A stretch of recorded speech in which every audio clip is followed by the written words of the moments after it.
Hey guys, and welcome along to what is, as I record this, the final Traxion track guide on Assetto Corsa Competizione. Of course, if and when new tracks are released in the future, this series will return. Hopefully you found it helpful anyway. Oulton Park is the perfect setting for a grand finale. It's dramatic, it's challenging, and it'll punish any mistakes. You have to be absolutely on it to find the last few seconds of lap time, but it's worth it when you do. This is a track that you will always be striving for perfection, but will probably never quite be there. That's kind of what makes it so special. Here are my tips to help you get a little bit closer to the ultimate lap time. Heading into Old Hall, brake just as the initial white line ends and the little extra tarmac area begins. Change down 2 gears and haul the car in reasonably early. This is one of those corners where exit speed is crucial, so patience on the way in will result in lap time on the way out. Make sure you get your front wheel on the curb at the apex, and ideally you should be fully back on the power as you reach this point to maximise your exit speed. Track limits can be a little bit strict on the exit, so be careful not to use too much of the matting and focus on keeping your right wheels inside the white line. The right hand kink at Denton's is flat out, but make sure you keep your concentration and line up the car to be over to the right on the exit. You will need as wide a line as possible heading into the epic cascades. This is one hell of a corner. After holding the car all the way to the right on entry, hit the brakes in a straight line just a split second before the small dip in the road. If you leave it until after the dip, the car can be unsettled and you won't get it slowed down properly, so make sure you're on the brakes as you drop down so that the weight of the car is in the right place. As soon as I'm over the bump, I get down 2 gears and begin turning in gently to utilise the natural camber of the road, easing off the brake pedal as I do so. This corner is all about maintaining a highest speed as possible throughout and holding the car within the track limits on the exit. Ideally, you want to be getting as close to the inside curb as possible, about 2/3 of the way round, about level with where the Armco ends on the left for reference. Your car should be loaded up at this point, and if you nail the throttle nice and early, you will carry huge speed and naturally drift out wide on the exit as you open out the steering. The track limits here are more lenient than at turn 1, so feel free to use most of the matting beyond the curb if you need to. The corner is magic when you get it right. Stay over to the right as you charge down Lakeside Straight towards the daunting Island Bend. If you get this bit wrong, it's gonna hurt. Just as you pass the access road on the right, turn in and either lift off the throttle or dab the brakes depending on your car choice. Feel free to use the inside red curb with your left front tyre, and as soon as you're past it, get back on the power to pull the front of the car round for shell oils. Sometimes you can find yourself naturally drifting out to the right on entry here due to your exit speed and line out of Island Bend, but if you can, haul your car back over to the left and as soon as the road straightens out, get hard on the brakes. Shift down to second and ease off the brakes as you turn in nice and early. Again, the camber is your best friend here, so make sure you take advantage of it. This corner can be a funny one. I tend to treat it as if there's 2 apexes, one as you turn in and one as you exit, but between those 2 points, I don't let the car run out too wide. I basically try and hug the inside curb all the way around, only opening it up slightly in mid-corner just to get the car rotated. There is a little bump about midway through the corner, and I always use this as my reference point for when the car actually gets turned. You can see it in the video, the exact moment where the car suddenly turns a little bit more and I get back on the power. As usual, you can open out your steering a little, use the tarmac available to you on the exit, and fire down towards Britain's. Hug the inside white line on the right hand approach and start braking just as you pass the bollard on the right. If you look closely, there's a tiny square patch of concrete just after this, so when the bollard gets inevitably destroyed, you can use this little patch as a reference instead. Just make sure you brake before it. The way you tackle this chicane entirely depends on your car choice and setup. The first part is actually a lot less extreme than it looks, and in most cars you can put your left front wheel all the way over the raised curb, so long as you cut it enough and get your line right so that it settles down quickly. I normally ease off the brakes just a touch as I hit this curb, just to keep the car settled and then squeeze the pedal back on for a split second after I've landed. As soon as you do this, you should be able to switch direction and aim to put your front right tyre on the striped curb for the right hand section. Again, exit speed is absolutely crucial here, so get on the power as early as you can.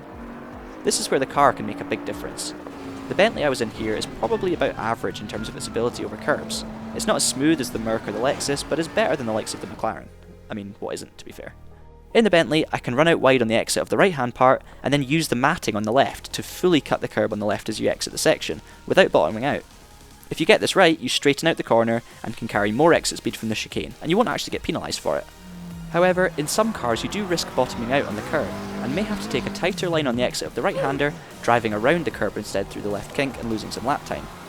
All you can do is try it out and see what works for you.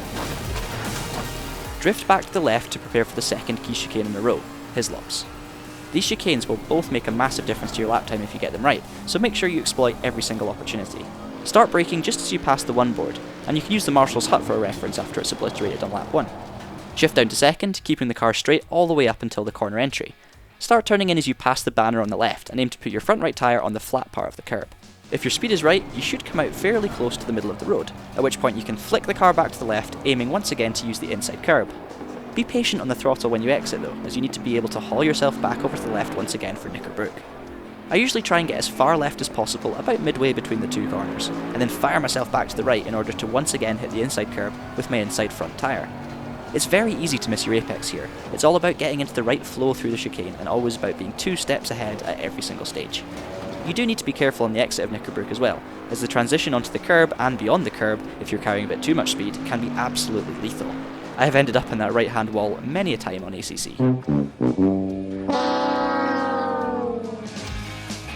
If you did manage to keep it out of the wall, keep it pinned over Clay Hill and over to the left of the circuit.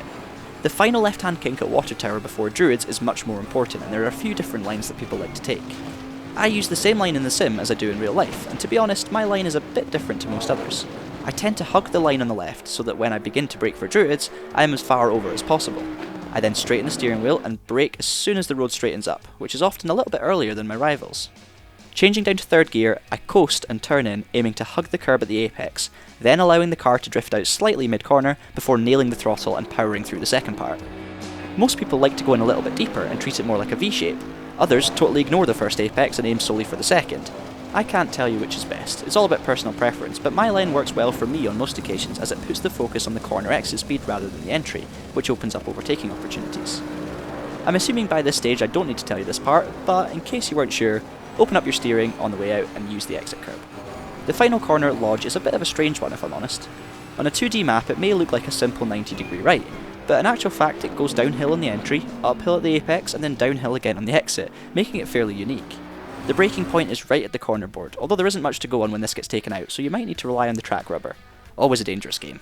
Shift down to 2nd and turn in about where you would normally expect. Despite this corner's weird attributes, it's actually fairly straightforward in practice. You aim to kiss the inside curb with your front right tyre about midway through the corner. Get on the power and let the car run out wide. Just watch for the negative camber causing a little bit of oversteer on throttle. Use the curb, but be wary of the matting with regards to track limits. Power up the hill, hug the inside line and fire towards the line to complete your lap of Oulton Park. Next up, the lap at full speed.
So there you have it. I managed a 1 minute 32.2 on this lap, but in terms of benchmark lap times, a good place to start for an AM is just breaking the 1 minute 40 barrier. If you can break the 1 minute 35 mark, then you should be able to fight at the sharp end online, whilst the quickest drivers out there in the best cars should be looking around the 1 minute 31.6 mark in good conditions. Oulton is all about flow and confidence. You won't be super fast right away as you need to learn the feeling of the car, especially when it comes to the chicanes and the commitment corners. This place is a masterpiece and loved by many, so enjoy it and watch your lap times drop as you get more and more connected to the circuit. To end things off, here's my 10-second summary. Focus on exit speed through Old Hall and Cascade, scream through Island Bend, hug the inside of Shell Oil as if COVID never existed, attack, defend, attack the curbs through Britain, treat Hislop like a game of chess. Do you trust me with the Druid's line? If not, cool, we're still friends, just kidding, hope you spin off at Logic, traitor. Thank you all so much for your support in the series, and keep your eyes peeled for more useful racing game guides from Traxion. If you found these track guides helpful, leave us a like and let us know in the comments down below. See you next time, and until then, keep it pinned and have a great day.